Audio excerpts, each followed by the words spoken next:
Brad, thanks so much for joining. I'm excited to chat with you. My wife and myself and my family saw you perform on a cruise ship. It was probably 5 or 6 years ago, and I've been following you ever since. You're hilarious. Oh, good. And I really, one of the reasons that I kept following you is I really loved your brand of humor. Like you pick out observational humor. I'm a big fan of, and I love your way of seeing the world in a strange, peculiar way. And you're never shy to kind of use yourself as the target. And Right. I've just found you an interesting follow online, and I thought it'd be fun to chat. So thank you. Yeah, absolutely. Do you? So it's been about 5 years. So you've watched me blow up then. I mean, yeah, you're Taylor Swift level right now. I can't believe you're even talking to me. Yeah. So where were we cruising when you saw me? Oh, good Lord. You know what? I don't remember the exact spot. It was somewhere in the Caribbean for sure. Okay. And I was pleasantly surprised. You never know with cruise ship entertainment which way it's going to go. But I was pleasantly surprised. And I think that's really cool that you do those types of gigs. I definitely want to talk about that. Let's open up with that. I'm really curious what a day in the life of a comedian looks like, because I myself as a visual artist, I think there's a perception of what we put online, and there's a perception of what people think of comedians or creative people in general. And then there's Right. like behind the scenes of what life is actually like. And I would love to kind of peel that back. Like, what is being a professional comedian actually like? Well, you're not talking about on a cruise ship, right? Just generally. Just in general, yeah. Well, it depends. It depends really on the level and where you're at in your life and in your career. When you're starting, you're just writing and hustling, trying to get gigs and make contacts and all that. And September will be 40 years since I first started. So Awesome. it's changed. It's evolved over the years with me. As far as hustling for work and writing. And for a number of years before I blew up, I'll be really honest with you. Before I blew up, I got lazy about writing new stuff because, I had this chunk of material that worked pretty much every night.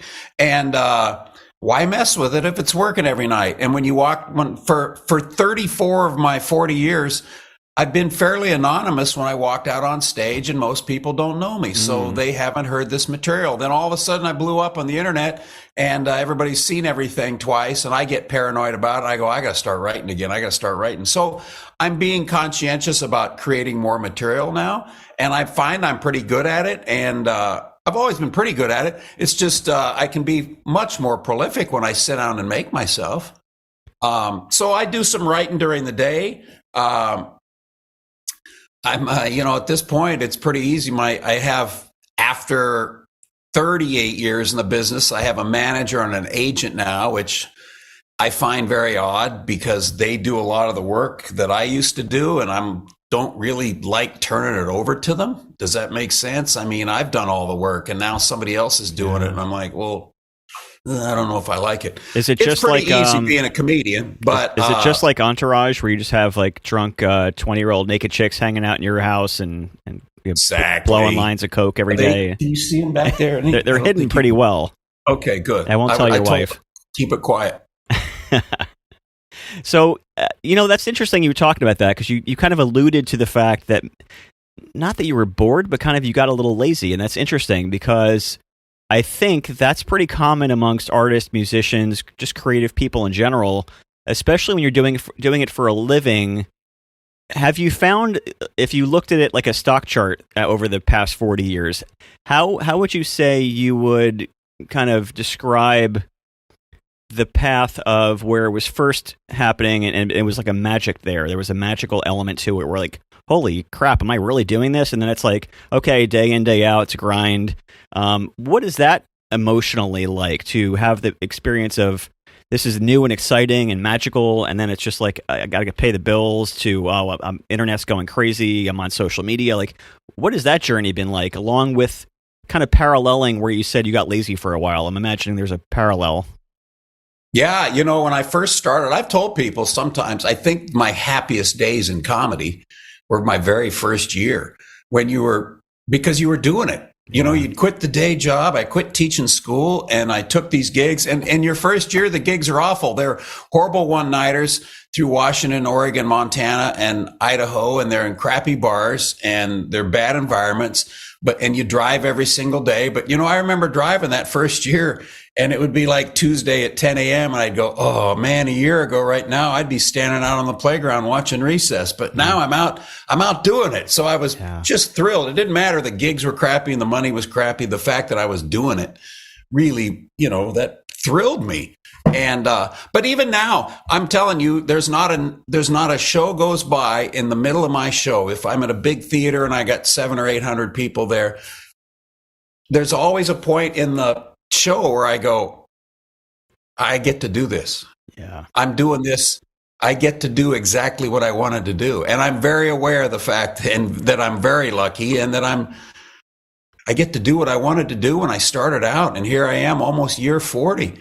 And it's completely evolved. I mean, social media didn't exist when I started. So the whole getting famous or getting followers and all that's just completely evolved in my 40 years.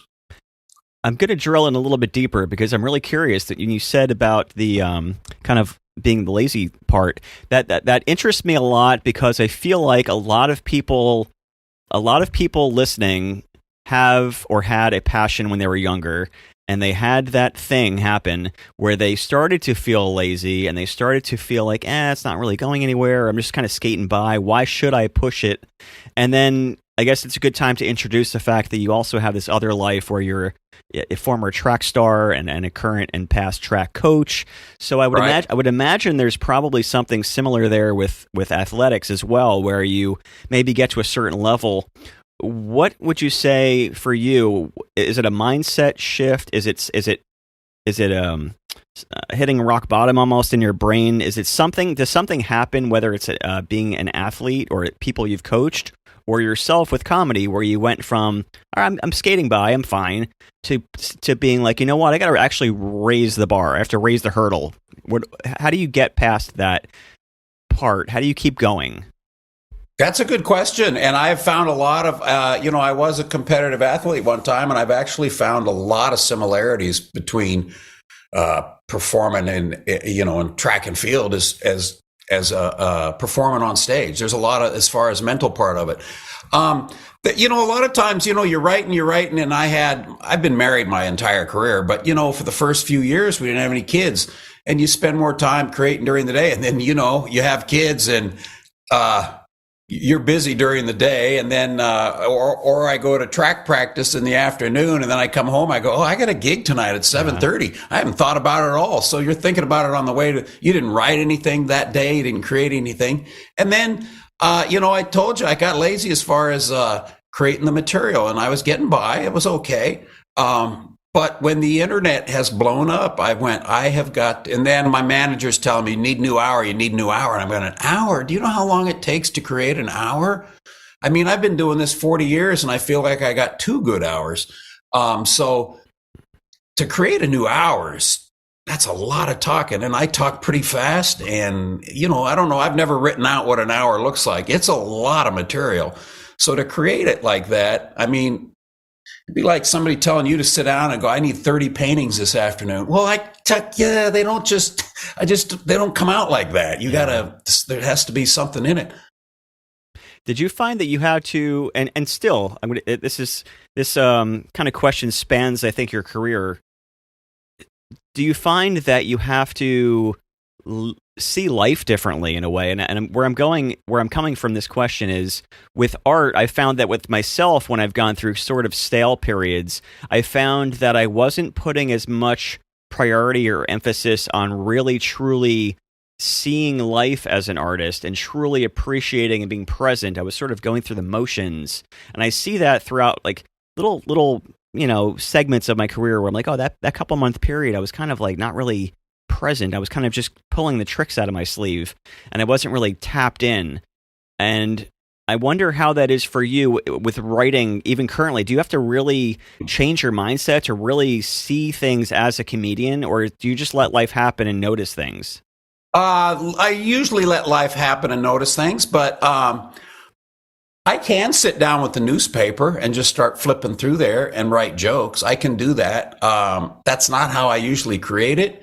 I usually there's always an idea, like something funny will occur to me and I'll go, that's pretty funny. Now, how do I word it and frame it and to make it funny for everybody, because sometimes stuff's funny just to me and you throw it out there and you go, no, this is not the same experience other people have had, so it's not funny for them. Yeah. But yeah, you worded it really well about not being present or not paying attention. There's times on stage when I'll do a bit and I'll think, ooh, that needs reworking right there. I'll work on it tomorrow. And then I don't think about it again till the next night when I'm doing the joke and I'm like, I didn't do anything. I didn't do anything today. That's bad. I mean, how hard is it to go through that joke the next day? How hard is it to find 3 minutes? Yeah, it's an interesting topic. I'm wondering, I'm so curious about your process because I've been following you ever since our cruise ship. So I've been watching you long enough to kind of know your style. But then in preparation for the podcast, I was like rewatching your specials and stuff. And I find one thing that I find that is super fascinating is your ability to have multiple punchlines land one after the other. I'll give you for instance, I forgot which special this was on. Obviously, you would know better than me, but it was the Colonel Sanders bit, that whole thing. Right. And it was hilarious, and it was funny in particular because I remember being a kid, and my brother and I noticed that with the General So's and the Colonel Sanders. Oh, yeah? Like, we noticed that, and it was one of those, like, I love when comedy hits in a way where you're like, shit, I've thought of that, but I didn't know what to do. I feel like the universe, like, and it's the same for art. It really is. It's the same for music. Like, shit, I've thought of that, or people have telling me, like, oh, I've thought of this or that, whatever medium they want to pursue, and it's like you just don't know what to do with it. And then I watched as that skit first came out. When I first saw it, I was like, oh man, I thought about that concept, and then I saw how you framed it, and there was like a punchline, and then you waited a couple seconds, and then it was like, and then you throw another one out, and then I'm like, oh my god, he did two, and then I was like, oh my god, there's a third one. I'm like, dude, he just had like 5 punchlines for the same joke, and you somehow have a knack for doing that. How does that happen? Well, that's the comedy rules of 3. There's a rule of 3 in comedy, so that's kind of follows that, and it's a little bit instinctual. And I've always written, I make sure that I have an economy of words that don't waste a bunch of extra words. Get to the funny part, and that started, I'll tell you how I learned how to write like that. When you start, excuse me, when you start and you work in these awful bars and they're loud and there's distractions and there's somebody playing pool and there's somebody going to the vending machine. And I mean, they're awful rooms. So there's all kinds of distractions. You don't want to go up there and tell a long story in that situation. You have to hook these people in these situations and get the laughs right now and try and win this room over. You don't have much time. So I kind of learned how to write that way, and I still write that way. I don't like to waste a lot of extra words, and get to the joke faster. And, when you talk about, you said you and your brother had that same idea. That's how we connect as artists sometimes. I think a lot of people have funny ideas. They just don't have an outlet to get to express them. And I do, and I'm very lucky that way. I think a lot of people think of funny stuff. They just, what are they going to do with that in their life? They can't turn it into a bit or anything. Although some people now like, oh, I'm going to turn that into a TikTok video. Right. Right. Social media, I mean, obviously it's great for your career in one way, but then on the other hand, and it's the same for me, on one hand it's amazing because it gives you this exposure, but then it's giving you exposure to a market that's more saturated than it ever has been on the planet Earth. So it's sort of a blessing and a curse in that way. Have you found the same? Absolutely. It's absolutely. I mean, I blew up because of the internet, because of social media. I blew up because of that. But the amount of trolls and mean people and the crap they say is just depressing. And they tell you, don't read the comments. Well, who are we kidding? I don't read them all. But, you scroll and then you're just like some people and I just think, just scroll past. Why do you got to be an ass? Just scroll past if you don't like something. That's kind of, everybody has to feel like they have to criticize you. And, as an artist, you feel it. That hurts. I read it. I didn't like it. You're an asshole, but what do you do about it? And that's the part I don't like right now. Just the trolls, the meanness, the people that feel like they got to correct you or say something. It's just like, why? What did that add? And to be honest with you, I'm the only one that read it. So scroll past next time. How are you at crowd work? I haven't seen you have to deal with such things. Do you deal with the Twitter version of people in person? Do you, like your brand of comedy is not really triggering. However, people seem to get triggered very easily. So I'm wondering if you have to deal with people like that in person and how you might. No, not really. I don't have to. And I don't engage the audience. I can. I've worked the crowd. I've talked to the crowd before, and some nights it can be magical, but it can also go in the dumper real fast. It can get awkward, so I don't do it. And it's so many people are posting videos now of crowd work. I think some people think that's what comics are doing, or that's the only way they have any material, is they think they have to create content, and they've run out of material, so all they're doing is crowd work now. When I started comedy, one of the things I learned about people chirping or heckling in the audience, when you're in college learning to be a teacher, and they tell you, if you have an obnoxious 10-year-old in your classroom and the kid's sitting there tapping their pencil on the desk, just trying to get under your skin, waiting for you because they're bored and they want some attention. Mm-hmm. What you do as a teacher is you ignore the behavior. Don't reward the behavior. Ignore it like it didn't even happen. And the kid's sitting there tapping his pencil, he'll stop in a second because you didn't acknowledge him. And when I got on stage and started doing comedy, I go, oh, these people that are chirping over here, they're looking for some attention from me, and I completely ignore it like it's not there and it doesn't happen. And I don't know if you've ever been in a room where there's a whole bunch of people and you've shouted a question to somebody and everybody heard the question, the person heard the question, you get ignored, you feel like an ass. You're like, oh, that was awkward. Nobody even responded. So when I get somebody chirping, I act like it's not there. I don't see it. I didn't hear it. And that usually right there puts an end to it. The whole online chirping is definitely a different brand because people are anonymous to a certain extent. And it's amusing to watch oneself and how you interpret it because everyone has to deal with it on some level. If you participate in that game of social media, everyone is the target, and there's been times for everyone where you say something, post something, whatever, and it's the most innocuous thing ever, like the most neutral in your brain. This is the most neutral comment ever. Click post or whatever, and all of a sudden, blah blah. Everyone keeps bombarding you, and you're like, "Where did you find a confrontation in what I just put out there?" Oh, that's exactly right. People are constantly looking for a battle or a fight, and all the time. How did you turn that into conflict? There's no conflict there.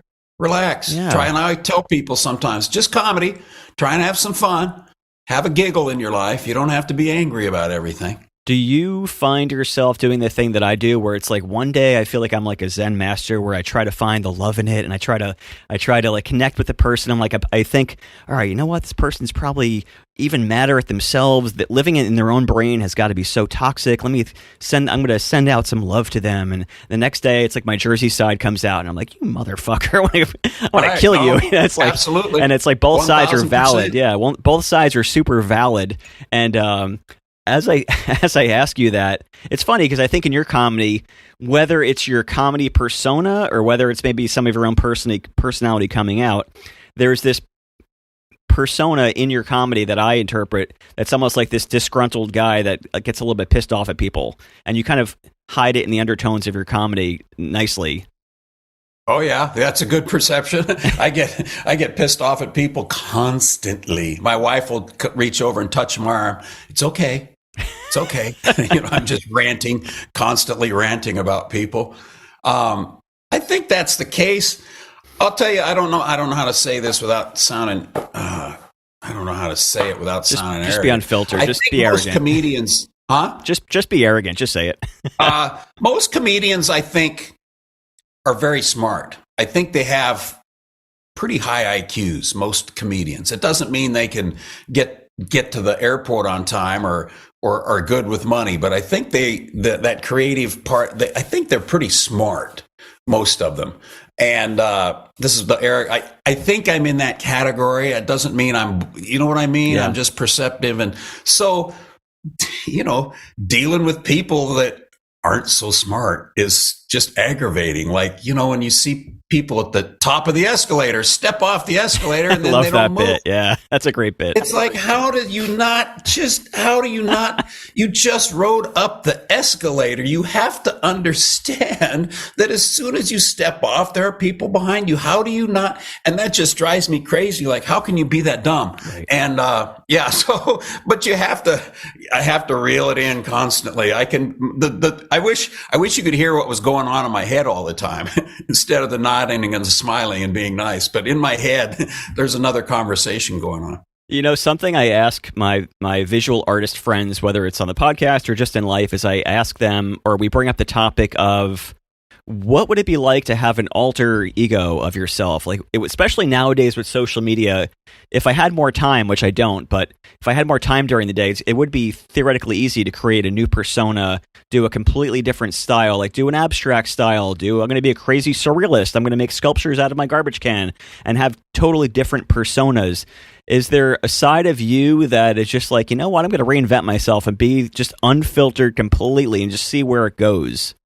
Oh, I almost did it. I told you I've been doing this almost 40 years. And right before I blew up, the first video that went viral in 2018, I was really getting close to creating a new guy, a new character. My name's Bradley John. That's my name. And I was just that's my first and middle name, Bradley John. I thought it was like something cat or something. I thought it was your real name.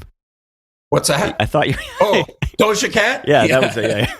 Yeah. No, my first and middle name is Bradley John, and I was going to call myself John Bradley, and I was going to do some really dark blue material because I appeal to people and they like me and I'm clean. And but I very much would like to have a ranting madman, foul mouth persona that's inside me. I may lose more than half my fans, but maybe I gain twice as many. I don't know, but I've thought about it. I've absolutely thought about it. It would be a blast to go up on stage and do a bunch of material that's not in my normal wheelhouse. Is it just self-preservation and your wife that's keeping you from doing that? Yes, absolutely. 100%. It's kind of a bummer. It's kind of a bummer. I'm getting close to hanging it up and retiring. I'll be honest with you too. I could come back in another year or two and go, oh, by the way, I'm coming back, but buckle up. It's something I think about a lot too, because all my creative friends, no matter what their medium, when you talk to them off the record, many of them share this sort of sentiment of the idea of being captive by your own expectations. Like your audience, your followers, your fans, you put yourself out there, and then your fans or collectors or whatever it might be, they latch on to this, what Brad is like, or what this artist or musician is like. And then if that artist, musician, comedian decides, hey, I have another just as authentic side of me that I'm putting out there, it's just very confusing for people, like you alluded to. And it is almost like it's almost like an imprisoning feeling, but it also means you found your voice. So on the one hand, it's like we're the lucky ones that found a voice or a style that people connect with, that we could actually make a living from what we're doing, which is freaking bonkers. But then the other side, it's like it's like the golden handcuffs, we call it, where it's like you can't have full freedom. But it sounds like maybe 100%. You might. Yeah. That's absolutely correct. I'll tell you an example. I posted a video. I don't know where it was. I posted it. I think I posted it on Instagram. And it was a clip of some material that people had seen before. But it was shot on a late show Friday night in Las Vegas. And I think I said shit and goddamn it in it. And these people just lambasted me for my foul language. And I thought you were clean. I'm disappointed. I'm not going to follow you. I thought you were. And I responded and I said, that isn't shot in Las Vegas, late show, Friday night. I'm following a dirty comedian that was dirty and the crowd liked him. Do you have any idea what it is like to go up in Vegas on Friday night and follow a dirty comedian? I just can't go up there and be clean and funny. Right. I have to transition the audience back to me. But all they saw was the shit and the goddamn it, and they just lambasted me. And I go, and also in Las Vegas, those aren't necessarily they're just people coming to a comedy show. They don't know Brad Upton. They don't know who I am. Mm-hmm. There might be a bachelor party in the back, and then I'm back to working a bar gig again. So it's survival at that point. You're doing what you can to keep the crowd on your side. And I posted a clip, and these people just lit me up. And I was like, it's just frustrating to go, you don't understand. And I explained that to them. A couple of them said, well, you still don't have to cuss. I go, yes, I do. Yeah. You weren't up there. You were not up there. It just brings you back to Carlin's bit with the words. I have three young kids. My daughter's 10; she's in 4th grade, and my boys are in 3rd grade. I have twins, and nice. That's a good age. Those are good ages. Super fun age. It's so fun, and one of the funner topics has been like bad words and how to, you can't escape them. And plus we live in Jersey, so things pop out of our mouth. It just happens. So my kids are very familiar with what the bad words are. And it's like, it's funny topic to say, well, my kids ask like, how come like shit is a bad word, but poop is not, when it means the same thing? I'm like, I have no idea. Or like these certain things, right. Hell, they can't say hell in school. Like I'm like, why? It's just a freaking word. It's like so silly. It's a strange topic, this whole idea of which things are okay, which things are not. The C word is just verboten in the United States. Just the most horrible, horrific thing you can say is the C word. And Australia and England use it right constantly. It's not a horrible word, and I mean it's a mild curse word in that country. But man, you come across the ocean, and that's the most vile word that can come out of your mouth. It fascinates me. What is your hot take on that whole topic? You live in Seattle, right? Correct. So you're sort of in like the hub of, from my perception at least, in one of the hubs of policing language and sort of. Political correctness. Yeah, the whole Big Brother thing. Like the whole can't say this word. You have to change this language. Like as a comedian, but then also as a resident of Seattle, how does that reconcile with your community versus being a comedian and being able to say what you want? Like that's got to be an interesting place to live as a comedian. Yeah, you got to tiptoe around all the time. I'll tell you what I think because I just turned 68 years old a week ago today. Happy birthday. But the pronouns, they, them, that my brain is wired 68 years that they, them is plural. And I have trouble. And it's not that I can't say it. My brain just doesn't fire that way. Right. So you're one person. Right. You're one person. You're not they. And I mean, I get it. I understand it. I know what you want. I know what you're asking. My brain isn't wired that way. My 94-year-old mom still says Orientals for Asians. Right. And I'm like, Mom, you can't use it. Why? I've always called them Orient. Well, he can't, I know she's 94. Her brain's wired that way. Right. Doesn't mean I'm not going to try. I'm going to try. But it's hard. Sometimes you get in trouble for something you say or do. And in Western Washington, Seattle, Tacoma, very, very blue liberal, and that's all right. That's fine. But the other side of the state, you cross the other side of the state, you're in red Trump country. It begs the question: is it hard or is it stupid? The whole thing. I think it's stupid. And you know what's funny? How you can offend either side depending on what you say at what time, and sometimes it's the exact same thing they'll bite back at you for. But you don't seem to get too deep in those topics. Like you really do. You're conscious to like, I don't want to ruin my career. No, I don't want people to know my politics when I'm on stage. I don't want them to think they know who I am on stage, because we're so torn apart right now. People all of a sudden just decide they don't like you because he's a right wing or he's a libtard. You know what I mean? All of a sudden they don't like you anymore. So I try not to reveal my biases in any way when I'm on stage. I have a joke now. I mean, I even do a joke now. You've probably seen it. I don't think the other version of it is online, but I say when I'm talking about nicknames, and here's how I do the bit now. I say on stage, I talk about nicknames. I go, can you imagine calling kids by their afflictions now? Like, here's my buddies, Blinky and Snort. Here's my other friend, Orphan. His parents were anti-vaxxers. And that just, and I go, that always splits the crowd down the middle, doesn't it? And then I say, I can tell that joke either way. And some nights I do it the other way. Right. Here's my buddy Orphan. His parents took the vaccine. Right. And that'll get a big laugh. And I go, see, everybody got that knot out of your panties? It works both ways. I can do the joke either way. And so I do. I deliver that joke either way. And then they don't know, is he anti-vax or is he pro-vax? They don't know. Right. It's you're bringing up a great topic because this is something I think about all the time. There's a side of me that is, I have 3 kids. Obviously, I'm very concerned with self-preservation. I want to make a living. Right.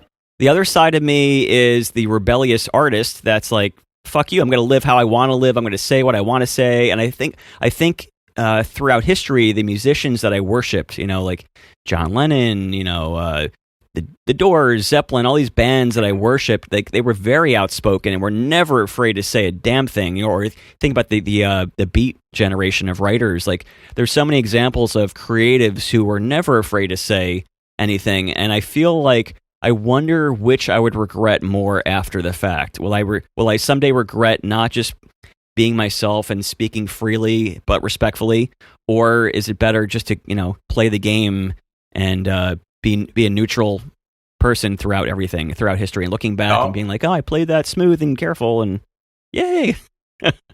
Yeah, I'm in that boat too, 100%. I see guys like Bill Burr. I love Bill Burr. Me too. He's great at that. He's great. That abortion bit?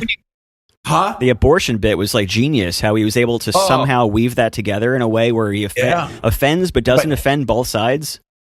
Well, he can, but he also there's tons of people that hate him. But when you get to a certain level, you can go ahead and burn a whole bunch of people and attract your audience. And I've attracted my audience right now. But if I really started ranting about certain things, I'd lose a bunch of them. So I got to play it right in the middle. I'm not at that level where I can do it. Maybe when I decide, I might retire, maybe I should do about a 10 or 12 minute rant and post that up on thing. Here's what I really think. It does beg the question though, which came first? Is he able to speak that freely because he got big, or did he get that big because he spoke freely all along? And then it's almost... he always spoke freely all along. Right. But it took him... he's been around for years and years and years and years. Bill Burr's been around. Yeah. He finally, started to climb there with social media, again, attracting certain people to follow him. That's so when artists or creative people, I get in conversations and they ask me, for advice on pursuing their career as an artist, etc. I have changed my advice over the years now that I've been doing this for decades now. I feel like at the beginning I was like, yeah, just go for it. Jump out of the airplane and knit a parachute on the way down. And now I feel like there's something to be said about, I think it was maybe it was Elizabeth Gilbert, I think, in her book said not to put too much pressure on your work. And there's something to be said about having a living that's supporting you so you can do your creative work in a way that's not hindered by the real world pressures, the bills, the social pressures, etc. There's definitely something to be said about that. Oh, absolutely, because it'll consume you otherwise. And it's so hard now. It's harder to get started in comedy now than when I started. And, I know Jerry Seinfeld famously has said when he started doing comedy, there was no plan B. And a lot of comedians repeat that. There can't be any other plan. Well, there has to be. When I started doing stand-up, I was teaching 4th grade. So the plan was, when I quit teaching, is if this doesn't work in a year or two, I can go back and teach and coach. I gave it a shot and I tried. But I never went back at all. It worked out. But my teaching credential is still good. That could still be the plan B. But you have to have something there to take the pressure off. Most of the comedians now have jobs as Uber drivers or DoorDash, stuff they can come and go as they please. And then if they get a gig, they can go do it. They can come home, and then they have to make some money.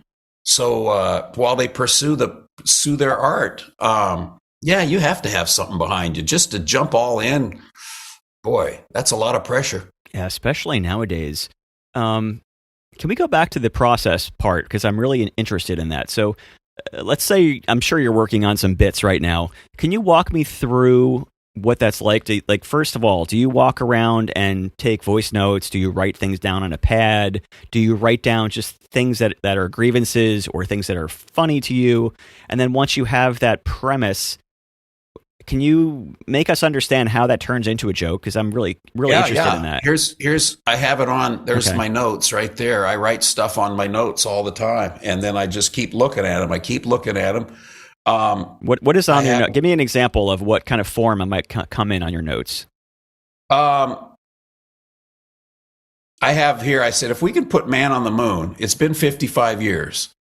That's the premise, that because we always say that is the ultimate human achievement. If we can put man on the moon, well, we haven't done anything. That's 55 years ago. What have we done since then? Yeah. Did we peak? I mean, now we have handheld computers where you can watch porn and order pizza, and that's pretty cool, but is that the best achievement? Serves a need. So I want to give some examples of, we developed seedless watermelon. That's pretty cool, but is that our greatest achievement as humanity? So what's in front of us as far as our greatest achievement? So I haven't fleshed that out. That's just the idea of a joke, and that's one I just looked at when I opened this. Let me look at this thing, right? Well, it's 2024. If we can put man on the moon, why is it when you turn on the shower, you'd still get a blast of cold water? How have we not solved that at this point? So when you have these premises, what's the next? Is your process formula driven in your own brain, or do you have like multiple ways of fleshing it out? Do you have like a series of questions that you ask yourself? Do you say, well, I have to find other parallel examples? Here's the beginning, here's the end. Let me maybe switch them around. Like I know for me, when I'm doing my artwork, I have a dozen or more different ways to go from a blank canvas to a painting. And I think people find the parts that I find just like, I just got to get through it. People find the most interesting. And I think that part of what you're talking about would be really interesting for people to understand. Yeah, well, you just described it pretty well. All of the above. Sometimes a joke will come out in my head the way I thought of it. It comes out perfectly ready for the stage. And I go, I can use that. That's perfect. Write it down as fast as I can. And there's sometimes it's just an idea, and I'll look at it. I have them on my phone. I'll look at them and I'll think about it. There needs to be some parallels. I need to find some other, and then I have to word it just correctly. And then the other thing right now, because I'm going out right now on stage every night and I'm performing about 75 minutes. Wow. Where do I try this new chunk? I have some new stuff. Do I try it right now in the middle of the show and stumble through it? Or because sometimes as a performer, you're trying to give the best show of the night. Every single night, you want to give them the best show. Well, do I stumble over 2 or 3 new minutes right here and kill the momentum in the room? I have to make that decision on stage. Some nights I'm doing this new bit tonight and here's where I'm doing it. And I practice. And then when I get there, I'm like, do I want to do it or not? Sometimes I'll do it. Sometimes I'll jump past it. And if it gets a couple of laughs, then I leave it in there and make it stronger and stronger and play with it and tweak it and form. It's like clay. A bit is like clay. You're trying to shape it and form it and make it just right. That's the hard part now, is getting these new material, and where do I work it out? Because if you go to an open mic, which is comedians go to an open mic in Seattle is a Tuesday night, and there's 30 other comedians and 6 people in the audience. That's really what it is. Well, that doesn't give you really a fair feedback on how good the material is. It's not a fair, because you might go up at an open mic and all these jokes will tank, but it was to a bunch of other comedians and 6 people. Is that a fair representation of where I usually work? It really isn't. So I can't get a valid feedback. What is the process been like? How has it evolved with kind of cross-checking what's been done before, what's currently being done? I can imagine with the internet that's changed completely, and with everyone just seeing what everyone's doing, everyone copying what everyone's doing, but also just with 50, 75 years of great comedians now or more. How can you possibly be aware of which punchlines and which topics and everything have been done? Like, how educated do you have to be, and how much do you have to just live in your own world and not think about that? I try not to think about it. And a lot of comedians, you'll find out, especially more established comedians, don't watch a lot of other comedians. I don't watch many comedians. I try not to because I don't want to think, oh, I had a parallel thought or I have something that's similar. I try not to watch other comedians. I have fans constantly sending me clips of comedians because they think here's something funny that Brad will like, and I delete them all. I don't watch them because I don't want to have that creep in. I'll tell you an example. I've been doing, you might have seen me do the bit on the cruise ship. I do a thing on the cruise ship about the getting rescued and the life vest and all that kind of stuff. Mm-hmm. And I've done that on the cruise ship. Probably for 20 years. I bet I first started at about the year 2001, and I did that bit every time I was on a cruise ship. A couple of years ago, I posted that online, and everybody's going, "This is Ricky Gervais's bit. You stole that from Ricky Gervais. You stole that. You stole that." And I go, I don't know what they're talking about. I Googled it, and it is almost verbatim the bit that he did. And I go, well, where did he get it? I don't know where he got it. But I can document because I have a set list from every show I've ever done for 38 years. I have 6,500 3x5 cards from every single. I can document when I started doing that. And when these people would say I stole it, I said I've been doing that for over 20 years. Why don't you ask Ricky Gervais where he got it? Yeah. So I don't know. Sometimes you can have almost a parallel joke, but that was too close to be. I mean, I was like, that's almost verbatim. And of course, Ricky Gervais is a big guy and he does it on Netflix and everybody goes, well, he wrote it. He's a big star and you stole it from him. That's not always the case. Wow, that's interesting. So how much is ego involved? Whether it's for you or whether you're observing others, how much of comedy involves ego? How much of it is competitive? How much of that is your track side coming out? Like I'm gonna beat you. How much of that creeps into the art form? Because I feel like those are, in my opinion, those are likely very conflicting energies. Like for me, it's like I'm in one place when I'm making a painting, and then once the painting is done, now it's time to put the business hat on and market. But those two can't interact in the same space in a healthy way. But then I'm wondering, is that similar? How does that feel for you when I say that?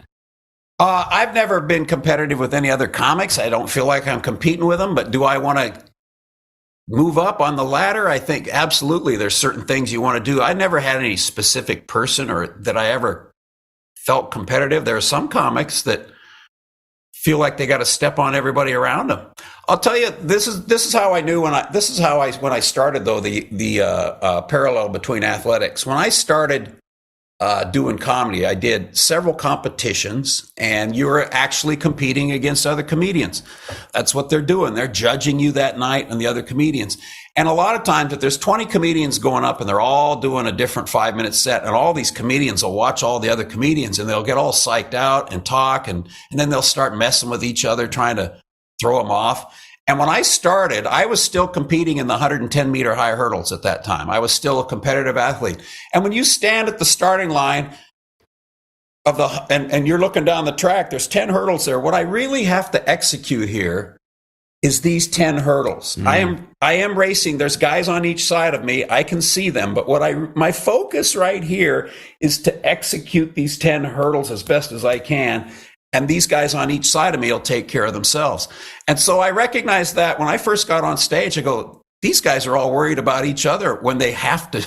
The only thing they control is their set. They only try and do your set as best as you can and not worry about anybody else. So I did pretty well in those competitions because I feel like mentally I didn't worry about the other people, and if they were chirping at me, I'd just laugh at them or whatever. And so that's where I had an advantage early on in some of those competitions, was the mental approach to being on stage.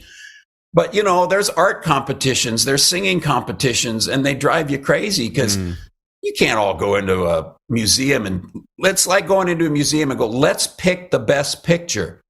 Well, it's different things to different people. There's not a best painting in that artist, in that museum. And it's the same way with stand-up.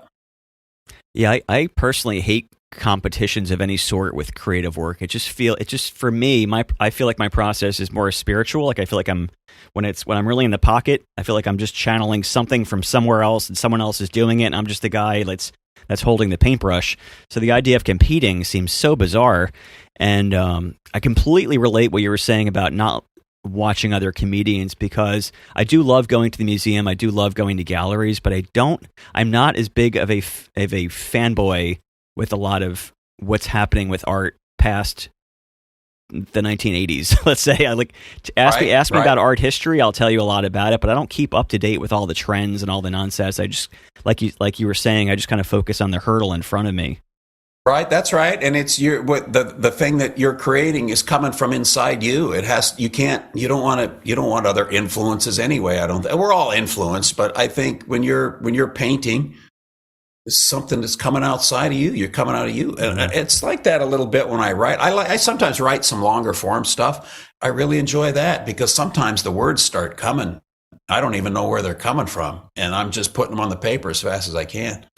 Whenever I go to concerts with my music friends, I find that it's like a 50-50 thing whether they enjoy it or not, because I feel like half of my music friends will be sitting there dissecting every single thing that's going on stage, and the other half are somehow able to kind of put themselves in the observational seat. And is it the same for you or comedians that you come across where you're able to sit back and watch a comedy show and just enjoy it, or is it like constantly a note-taking and dissection process for you? Yeah, when you've been doing it so long and you're standing in the back of the room watching some other comedians that you're on a show with, it's hard to get laughing by anybody because you just see it differently because you're in that profession. You watch them work, you enjoy their work, and there's certain comics, they have bits, and I want to see those bits again. But do I belly laugh? Not as much. Once in a while, I'll see somebody I haven't seen before and I'll start laughing and it feels great, but it just doesn't happen very much anymore. I think you see the tricks. It's like, you know what's behind the curtain. So you can kind of see where it's going. I watched, when I was in Pakistan several years ago, I performed there, and the night we got there, we went to an open mic, and all the comedians were performing in Urdu, which is their native language. And I'm telling you, I had a blast. I didn't understand a word, but I could see the rhythm of their language. I knew when the punchline was coming, and then a big laugh, and I started laughing, and I'm like, I don't understand a word of this, but I'm really enjoying it. I don't know what it is, but I feel like you have a bit there, because just when you said that, I find that very funny to imagine. There's got to be something. There's a bit somewhere in that, because that just makes me laugh. All right, I'm writing it down right now. I feel like I'm kind of a comedy. I feel like I'm a comedy snob in the same way, where I feel like I can watch comedy and think I can acknowledge that it's funny, but it does take me a while to really be impressed. Also, I think recently though, there's been a few that have jumped out at me. That one in particular, Shane Gillis's special, had me rolling on the floor. And my wife and I recently went to go see Seinfeld, and he still has it. And, and there was a special I came across. I was painting a few weeks ago, and I had in the background Netflix special. I think it was called like something. Oh man, what was it called? Something like The Deranged Ones, or something like that. It was all just the most offensive comedy ever, and it was like Joey Diaz was doing his bits, and it was. Oh yeah. Sometimes when it just hits you the right way, you're like, oh man, it's so good. Oh, there's times too. When I watch. There's a bunch of filthy comedians that make me laugh hard. Yeah. I always think, oh, I wish I could do that. Oh, you got to do it, man. Fun. It's like, I have a theory too, that all singers wish they were comedians and all comedians wish they were singers. Because, and I've run that past other singers and comedians. They go, oh yeah, that's valid. Yeah. Because, when you watch a singer on stage, you know what it's like as a comedian to be on stage and perform and have the audience on your side, and they like you and they adore you and they're doing whatever you ask them to do. And you know that feeling. But then when you watch a singer do it, you go, oh, that would be so much cooler to be able to do it like that. Right. But the singer is having the exact same thoughts about comedy. They know what it's like to perform and sing. And then they watch a comedian, they go, oh, it would be so much funner to do that than what I do. So, I do that with comedians too a little bit sometimes. Joey Diaz is hysterical. It makes me laugh. So raunchy. It's almost uncomfortable, some of the stuff that comes out of his mouth. And it's it is funny though how how you express yourself kind of just formulates your avatar to the world, because I experience that too. Like people know my work for a certain thing, and then sometimes I'll come out with something that's like a little bit more edgy, a little bit more figurative, and I'll get people, DMing me saying this is not appropriate. There's a breast showing or something, and it's like my, are you supposed to be a role model? I'm like, I never asked to be a role model. I'm just like an artist, right, doing my thing. What do you? How much time, if any, do you spend on thinking about your creative legacy? I've just started to think about that, actually. I have just started thinking because it never occurred to me. I was about to fade away when I blew up in the internet. And my management wants me to do another special at the end of this year. And that's where they're going new hour. And I think I'm getting close to having it's some of the stuff's already been posted online, but nothing in those first two specials. It would be another special that you hadn't seen on Dry Bar.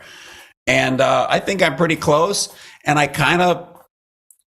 part of me doesn't want to do it because there's some financial risk in it. But part of me feels like, well, there's the cherry on top. And that's my last piece of work. And now I'm going to fade away. My wife is retiring 3 weeks from today. I've been doing this 40 years. I had a bad health scare a couple years ago. I may fade away real quick, or I may take a hiatus and either will or will not come back. But in another year or so, I think I'm going to step away. Maybe you'll become a singer. Yeah, there we go. So you said you almost faded away for a while in the years past. What was that emotionally and financially like? How does that? What did that look like to you at the time? Well, that's a good question. I mean, as a comedian, I've always thought I was doing good work, and I think I'm pretty good at what I do. But and you think when you first start, I'm going to get discovered and get next level, and it never happens year after year after year. And then you think, well, maybe it's not going to. You start and I made peace with that. Well, maybe I'm just going to be at a certain level and I'm never going to move up. And that's okay. I've had a wonderful career. I've checked off almost all the boxes in comedy. I've made a nice living. The kids went through college. And maybe I'm just not going to be somebody that's ever known. And I've known a whole bunch of other comedians in that same boat. And I had made peace with it. And, just about when I went, that's all right. Nothing's ever going to happen. I got a break. And maybe it's because I quit trying. Maybe, I don't know. But when I was really starting to take less work and I was just going to kind of not perform as much and disappear and be happy with what I had done. And then all of a sudden I blew up in the internet and I'm like, it looks like there's another life here. So let's go hit this hard a couple more years. Was that like a carrot and a stick scenario when it was in a darker place for you, when you were I'm assuming finances kind of were dipping a little bit. Was that a scary time? Was it, I never got that. I mean, as far as finances, my wife's always had a good job and I've always had a good income and we've saved and we were okay. I was never that way, but there comes a time when you're, there's gigs all over the place where they're bar gigs or, you know what I mean? And they pay a few $100s. That's not bad for an hour's worth of work. Yeah. But part of me felt like there's something sad about a man this age doing this gig, even though I can go into this gig and crush it in here tonight. Part of me just goes, I'm starting to age out of some of these comedy venues. It's almost like, wow, this guy's still trying. Wow, how long's he been around? That's kind of sad that he's still in this bar tonight working for $400. There's nothing sad about it, but I started to feel that a little bit like, I don't know, this is kind of sad. I'll tell you what, my management wanted me to do America's Got Talent, and I turned it down recently. I go, I don't want to do a competition when I'm 67 years old. It looks too desperate to me. No, all these people get to see. I go, no, it feels too desperate. It feels like some old man Make-A-Wish to me that I'm still on a show trying to get discovered. It just felt desperate. So I turned it down. I relate to what you're saying, and I guess the other side of it is it's more sad for someone of any age to give up on what they're doing than it is to keep pursuing. I think about a lot because I'm such a music buff. I love all music, but I'm really into classic rock and some of the older music and even there's examples in modern music as well, but I think about this a lot. There's such a fine line between a musician, a writer, an artist that makes it, that has a lucky break to make it, and the same exact person with the same exact talent that didn't make it, and how society looks at them both. You pick any icon, any music icon, and as soon as they've achieved a certain level of status, they can do whatever they want, say whatever they want. They're worshipped like a deity. And if Kurt Cobain or Jim Morrison or any of those people, you take a pick, and if those exact same people with the exact same talent didn't make it, you would walk over them on the street and just think so little of them. And it's a sad statement on society. And we as creative people put so much weight into that. And it's sad. It's sad that we put so much pressure on ourselves. Yeah, well, you've seen the videos of some of these world-class musicians that are playing in concert halls, and then they go stand in the subway. Yeah. The same person will go in the subway and play their cello the next day, and people walk right past them because they're playing in the cello. Yeah. I mean, they're playing in the subway. There's that perception of, it's the same way in some of these gigs. People will go, if this guy's playing in this bar, he must not be that good. But as far as comedy, now there's places you can go into a bar somewhere in a dinky town in Minnesota and you'll watch some guy with a guitar some night and you're like, why isn't this guy famous? Right. This guy's unbelievable. And you'll sign up and follow him on, and he's got a couple thousand followers. You're like, this guy's unbelievable. Why doesn't this guy get a break? But it's like that in a lot of professions. You know what I mean? Not just artists. I mean, there's some, some guy gets promoted to captain of the police and all the sergeants are going, why'd that guy get moved up? Right. Of all the sergeants, why did he make captain? Who knows? Sometimes it's right place, right time. Mm.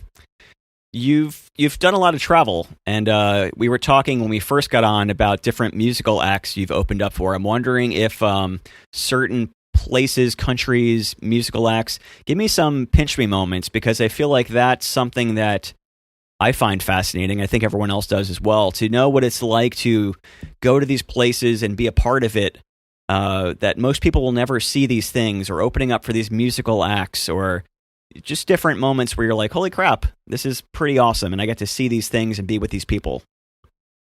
Oh, I've had a lot of those pinch me moments. I'm very, very, very lucky to have had them. I've been opening for Johnny Mathis for 16 years. And I liked Johnny Mathis when I was younger. And it wasn't, when I was in high school, it wasn't cool to like Johnny Mathis. Yeah. He had already, I had some Johnny Mathis albums. And my friends would come over and I'd hide them and I'd let them see my Spinners and my Temptations and my Steely Dan albums, right? So yeah. I didn't want them to see my Johnny Mathis albums. So I liked Johnny Mathis when I was a kid. When I was a teen, I liked Johnny Mathis. And so years later, when I finally got to open for him, and I've been touring with him 16 years, it's still surreal. And then he comes out and sings almost the whole show the day of the concert. And I sit there on stage 5 feet away from him and watch him sing the whole show. It's unbelievable. I'm like, I have just Johnny Mathis sitting here singing, literally singing, sometimes turn around, sing to me, because it's just him and a piano player, and I'm sitting 5 feet away and he'll sing the song to me. It's surreal.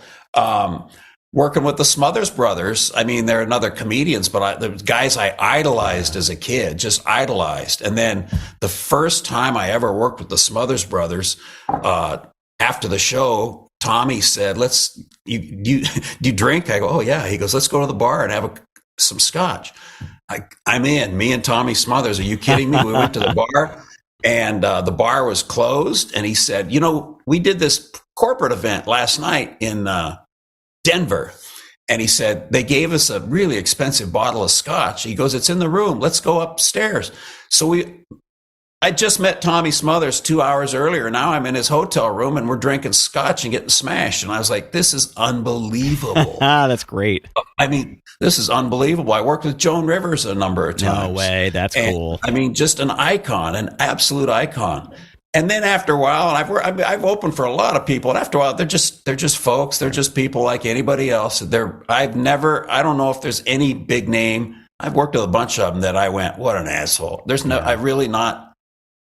had any of the experience. Is pretty fun. And then they look at you sometimes, a lot of times too, they look at you as a peer or as an equal, right, which I don't feel like, but then they feel like they have a kindred soul themselves. So all of a sudden you're bonding on that level. That is that's something that took me a number of years to realize myself. When I first started doing work with rock stars and famous musicians and stuff, the first several years I was just like, I didn't know how to act. I was fumbling over my words, and I was a fanboy and acting like a complete idiot. And then you quickly realize, well, maybe not quickly, I slowly realized they're just people. And then you start to see the flaws, but it's still cool to separate those sides of you where you can tap into, be on side stage and tap into the fan. And then as soon as that's over, realize they're just people. And my wife was the one that kind of made me realize what you just said, that these musicians are looking to you in the same way because they maybe want to be an artist, and you're looking to them because they're rock stars and they're cool, but they're looking to you like, I wish I could paint. And that's a weird thing to realize, that you're at a level different than where you put yourself in society. Yeah, that's funny. No, absolutely. Did you see that picture a few years ago? It was around that. It was a picture of Mick Jagger standing in that bar in Charleston, South Carolina. Have you seen that picture? I don't think so. Well, he's they're in Charleston for a concert. I think it's the night before the concert. And he went over to a bar, and he's, he had on a jacket and a hat, and he's just standing at the bar all alone with a beer in his hand. And he's an 80-year-old man, right? So, and and there's a bunch of young kids in this bar. I did see that. Now that you're saying that, yeah, that was wild. And he couldn't have looked happier, I think. You know what I mean? Yes. And he was just standing in a bar having a beer, and all these, 20-somethings are in the bar, and they just their eyes flash at this old man in the bar, right? And he looked so happy that he could stand in that bar and have a beer and be anonymous. And I thought that was pretty cool. I just thought it was really cool.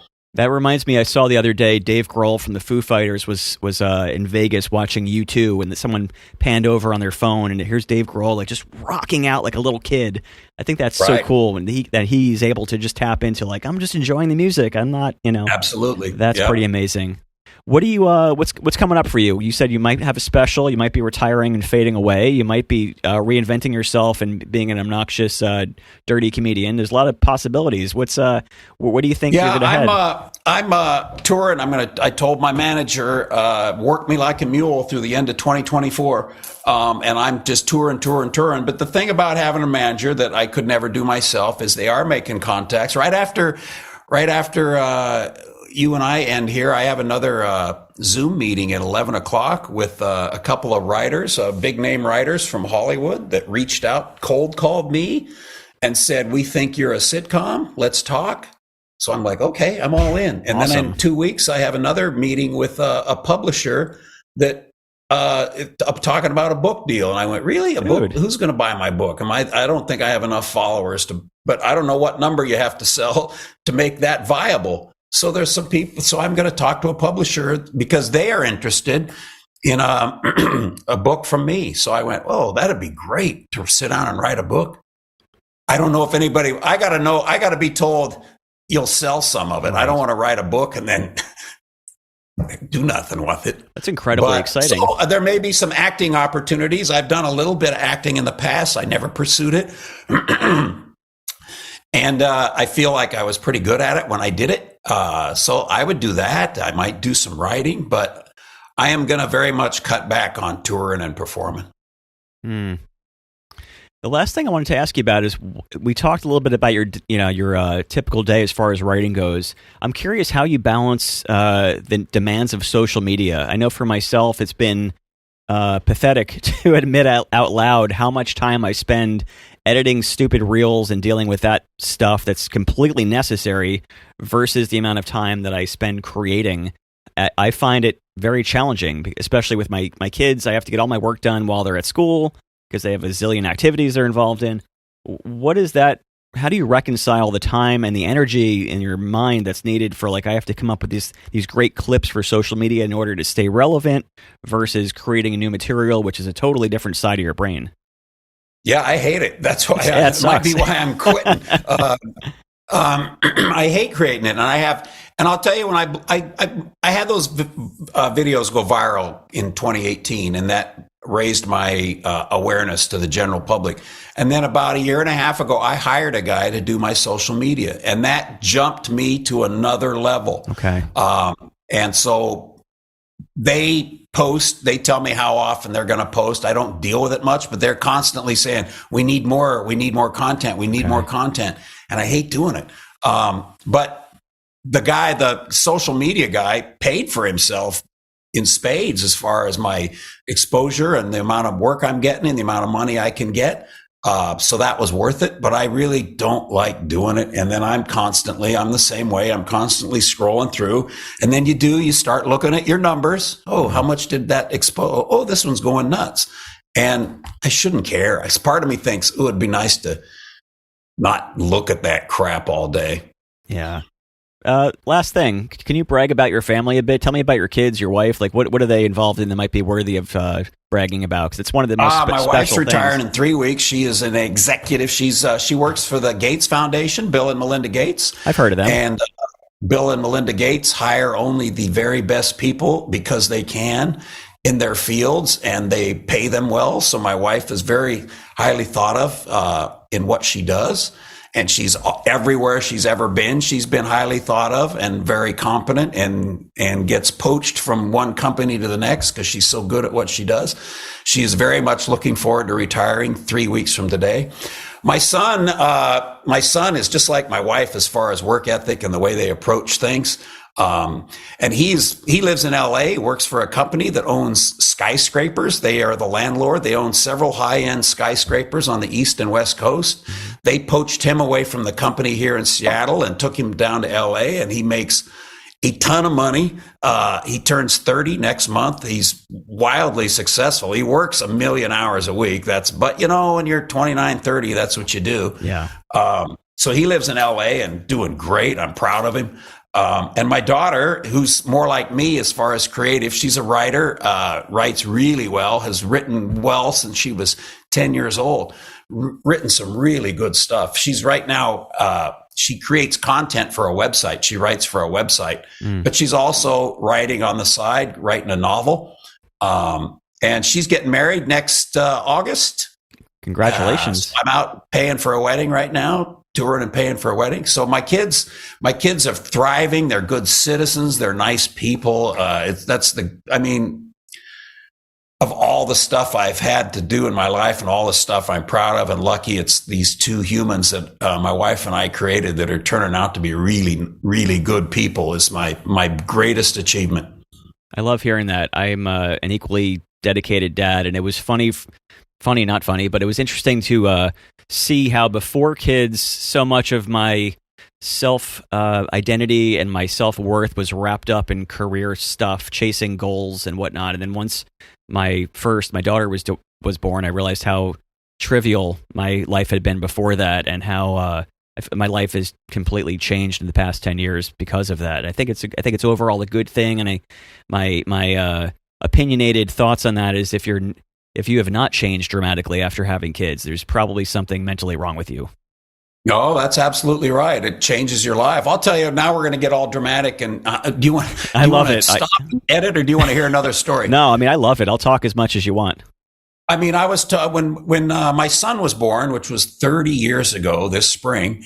That was our first kid. I had a little heat. I'd done 3 TV shows and, online. I'd done Evening in the Improv and all that kind of MTV. I had a little heat. It might be time to move to Hollywood.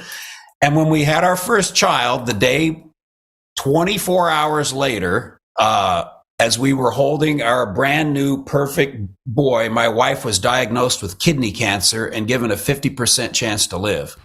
And that changes everything. And you're like, oh my God, my wife's going to die within a year, and I have a brand new baby. So I cannot go out and start. I'm done as a comedian. So that's when I took the job at the University of Washington as the track and field coach. So for the next 3 years, I coached track and field at the University of Washington full time. I still did comedy.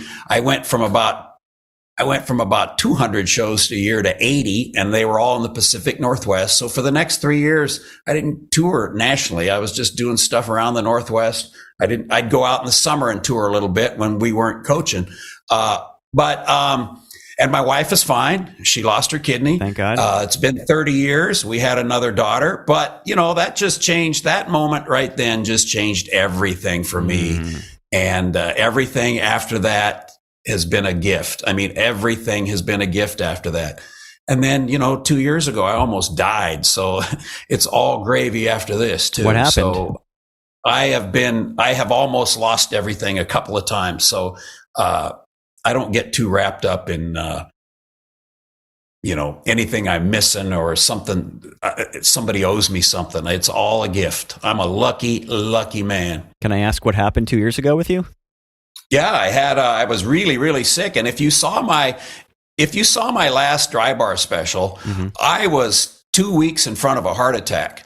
I was really sick. It was exactly a year ago. It started in my sinuses. And I was treating it with over-the-counter stuff. And then I started having trouble swallowing, and it got worse and worse, where food wouldn't go down. I couldn't swallow. And then it moved into my lungs, and I was having these horrible, horrible, horrible coughing attacks to where I would throw up. And I lost 23 pounds in about 6 weeks because I couldn't eat anymore. And I wound up in a emergency room in Connecticut one night because I couldn't stop coughing, and I was hyperventilating. And that later they sent me to the emergency room, and I had a couple nights off on the road, and the doctor, after they did all these tests, came out and erroneously diagnosed me with esophageal cancer.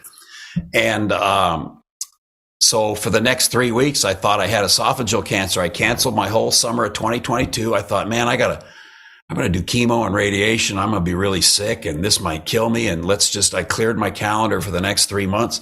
And then it wasn't esophageal cancer. There was what they had seen actually was when I had swallowed food earlier, it wouldn't pass through my esophagus. It wouldn't pass. It would just stay there, this blob, and it was all inflamed. And so it looked to them like a tumor. Wow. Anyway, after that was mid-May. I called up Dry Bar. I said, I told Keith, the guy that books Dry Bar, I go, Keith, this is what happened. I've been diagnosed with esophageal cancer. I want to do another special. I want to get it on tape now because this might be it. And if I die, call it Dead Man Talking. And then you can see on the special, if you watch it carefully, there's about 3 or 4 places where I go like that. I'm having trouble breathing. Wow. And so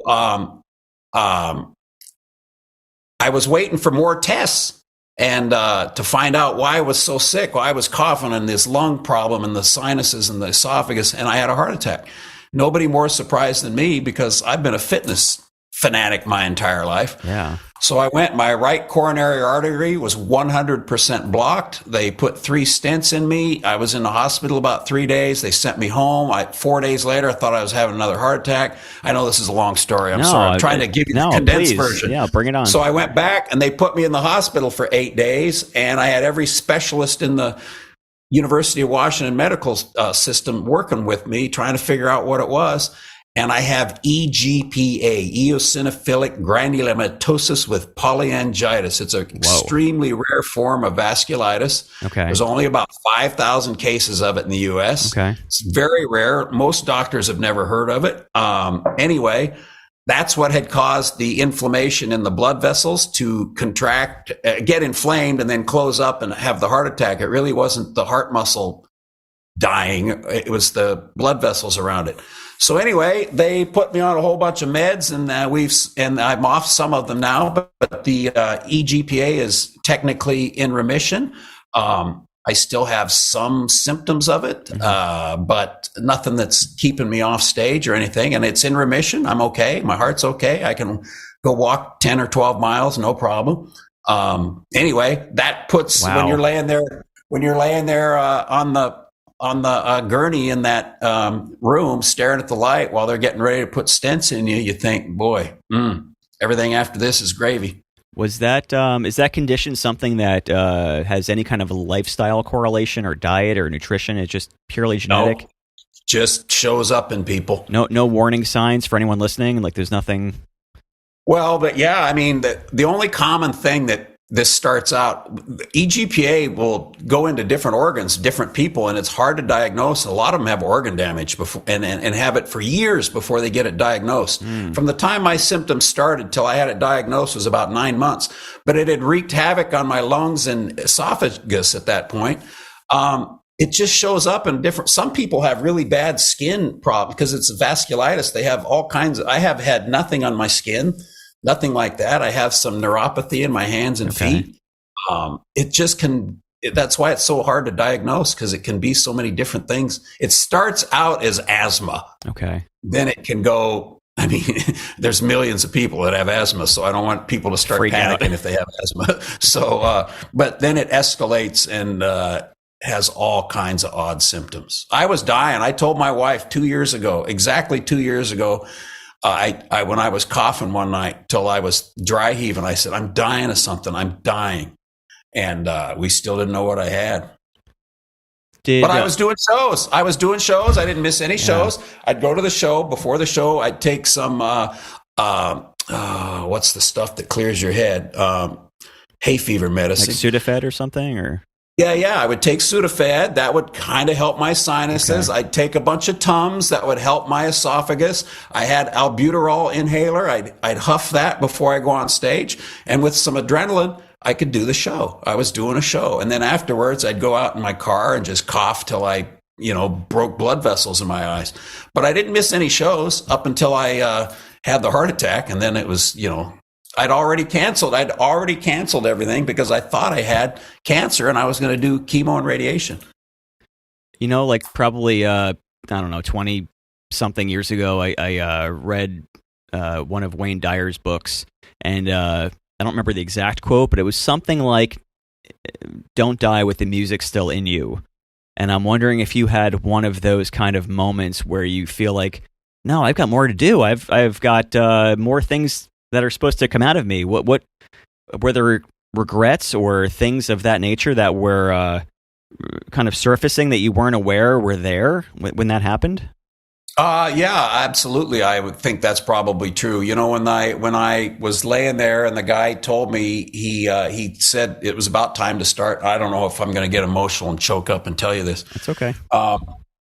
He said, he said, I got one more form for you to sign. When I place that stent in you, there is a chance that we could break off a blood clot. It would go into your lungs and you would pass very quickly, and there's nothing we can do about it. He goes, do you understand what I'm telling you? I said, yeah, this could kill me. And he just nodded. And as I was laying there, I went, man, I won. I won at life. I won. If this is it, if I'm done tonight, I did everything I wanted to do. I had a dream of being a stand-up. I did it. I went all over the world. I did everything. I won. But man, I really want to come back. I really got more to do. I was remarkably calm too. I was surprised how calm I was, thinking, well, this might be it. I thought I'd love to see my kids. My wife just left the room a minute ago. I told her I loved her. I sure would like to see my kids again. And, but yeah, I went, there's more to do. And I got to clean the garage. I can't leave that to my kids. Oh my God. I got to clean the garage up, man. Man. I feel like didn't know we were turning a heavy twist at the end, did we? You know what? I've got to say that I'll verbalize what I'm thinking. I really appreciate when someone who makes being funny their living can also be real. I find nothing is more annoying to me than when I see a comedian on TV and they're just always on. They always have to. That drives me freaking batshit crazy. I love Robin Williams. I couldn't turn it off. Right. Him and Martin Short. I love the great comedians, funny, but I'm just like, can you just be real for a freaking second? No, I'm the same way. Both of them, I don't care for either. I don't care for either for that same reason. Yeah. Turn it off. Right. Be a real person. I'll tell you another story. We're going to go dark again and sad. Okay, sure. About what's in the mind of the comedian. I was in 1998. I was in Vegas doing a club in Vegas, and my sister called me and said, Dad died last night. And I, had my crying jag and sobbed and sobbed and sobbed. And then, I told the guy at the comedy club what had happened. I said, I gotta get back to Seattle. My dad died. I gotta go home. He said, don't worry about it. Get out of here. We got it covered. That was about noon. And then I got a flight out that night at midnight. And so I called the guy back about 4 PM. I said, I think I'm going to go on. And he said, you don't have to go on. I go, my dad would be mortified if he knew that he had interfered with any of my shows. And I went on that night, about 7 hours after finding out my dad died. And I went out and had a great show, but I'm telling you, it was surreal. And the audience doesn't know what the comedian's going through. Man, his dad just died this afternoon. And now he's out here putting on a show, doing a show. And it was very surreal. It was very odd. I swear to you, I felt his presence in the room, in the back of the room up high. I could feel him up there. We did 2 shows that night. He wasn't there the second show, but I did 2 shows in Vegas just several hours after I found out my dad passed. It must have been incredibly hard. It was. I mean, it was surreal. It was kind of an out of body experience, but you kind of put it on autopilot at that point. And I know this is I know this is your interview, but I'd like to share a story it's going to bring us back full circle. But so my father had a best friend who was an art director in Manhattan for a very long time, and growing up as an artist, he was one of my artistic mentors. He was almost like an uncle figure. And I always looked up to him and compared myself to what could be. So the idea of being an artist was never like a pipe dream. It always seemed like, I could be an artist. I have an uncle figure that's an artist. And so fast forward 30 years or whatever, 40 years, whatever it was, I had him over, my Marshall was over my house, and he was sick. He had cancer, and he was not doing well. And we had a talk in my studio. We were waiting for Chinese food to arrive, and we came downstairs, and we were walking around my art studio, and he kind of looked at me, and we had a real moment where he just kind of expressed to me, like, you know what, I'm proud of you for pursuing what you've done. He told me he always wanted to pursue his real art and be a fine artist and be admired for what he had within him, but he pursued a more commercial route, and I found that very touching. And then, maybe a year or 2 later, I was woken up in the middle of the night when we had newborns. My wife woke me up. Hey, Marshall passed away. And after his funeral, I got to see his newer house for the first time. And I walked through his studio, and I got this like heavy, eerie, feeling of, look at all these things in his studio, like projects that were half done and paintings that were, from his past, and knowing that he wanted to be that, and that kind of like always stays with me, and like what you're talking about as well. That's what I'm coming back full circle. The idea of getting everything within you that can make the world a better place or a funnier place, letting that come out, allowing it to come out, focusing on allowing it to come out, and not dying with that in you. And that seems like a terrifying thing, to have a painting or a skit or something of yourself that's not allowed to have life because you were too scared, you didn't have enough time. That's one of my biggest fears, I think. No, I get it. 100% I get it. Yeah. Well, that's a heavy note to end on a comedy interview. Let's interview the comedian. This will be a hoot. Woohoo! Yeah. Well, man, Brad, I can't thank you enough. Like I said, I've been following you for at least 6 years, if not more, and I always follow you as well. Yeah, thank you. I really appreciate the realness of being able to talk like this. I don't know your schedule. We're actually out that way in July for a wedding, so if by chance we can grab a coffee, I would love it. Absolutely. And if you're out in Jersey, message me. Absolutely, message me. I'm around some in July too. Awesome.